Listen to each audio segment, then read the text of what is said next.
Bueno, vamos a empezar a trabajar con función cuadrática. Antes de empezar a ver lo que es la función cuadrática, empezamos a rever un poquitito lo que era una función lineal. Nosotros sabíamos que la representación gráfica de una función lineal era una recta, era decreciente o creciente, pero siempre iba a ser una continuidad de líneas punteadas alineadas, y de esa manera los uníamos esos puntos y obteníamos siempre un gráfico de una recta.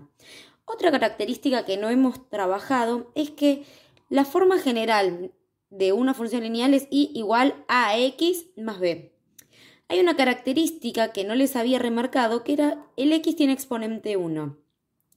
¿Qué tiene de relación ese 1 con lo que vamos a empezar a ver? Que ese 1 trabaja con la cantidad de raíces que puede llegar a tener una función. En este caso tenemos grado 1 en una función lineal y vamos a tener una raíz y de la misma manera con todos los otros. Vamos a empezar con función cuadrática. El gráfico de una función cuadrática se denomina parábola y en este caso no se usa una regla. ¿Por qué motivo? Porque siempre va a ser una curva. Esa curva puede ser hacia arriba, hacia abajo, más abierta o más cerrada, pero siempre vamos a tener una curva que va a ser tipo U, de ese estilo. La característica de una función cuadrática es que tiene la forma general ax cuadrado más bx más c.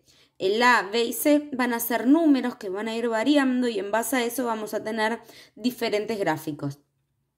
Pero si nos ponemos a ver relacionando con este 1, y ahora tenemos acá el cuadrado, o sea, el grado máximo de una función cuadrática es 2. ¿Y qué quiere decir? Que puede llegar a tener como máximo 2 raíces. O sea, por ejemplo, en este caso tengo 2 raíces. En este tengo una raíz donde toque rebota y va a tocar una sola vez. Y puede pasar lo mismo acá, que en este caso no tiene ninguna raíz. Lo que yo sí sé es que como máximo tengo 2 raíces. Vamos a ir al gráfico de la parábola. Nosotros tenemos el eje Y, el eje X. Y acá yo lo que hice fue hacer una parábola cualquiera, donde tenemos características. Por una parte, hay una característica súper importante de la parábola que es completamente simétrica. Acá hay una línea imaginaria, una recta imaginaria, que se lo llama eje de simetría. Esa recta imaginaria divide la parábola en 2 partes iguales. ¿Qué quiere decir? Que si yo hago una parábola exacta y la doblo por su eje de simetría, en el momento de doblarlo, esta rama de la parábola con esta rama de la parábola se van a tocar. Siempre va a haber la misma diferencia, la misma distancia entre de acá a acá y lo mismo que de acá a acá.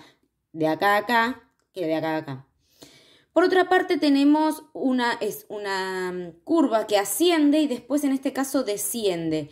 El punto máximo en este caso se lo denomina vértice, ¿sí? En este caso es punto mínimo porque acá baja y sube. El punto ese donde cambia la curvatura es el vértice, ¿sí? Y siempre va a tener coordenadas X e Y porque estamos hablando de un punto. Como hablamos de coordenadas del punto donde está el vértice, la llamamos XB e YB. Por otra parte tenemos las raíces y la ordenada del origen, que ya lo he explicado. Las raíces son los valores por donde la función, en este caso la parábola, toca al eje X. En este caso habíamos dicho que podía ser 2, 1 o ninguna.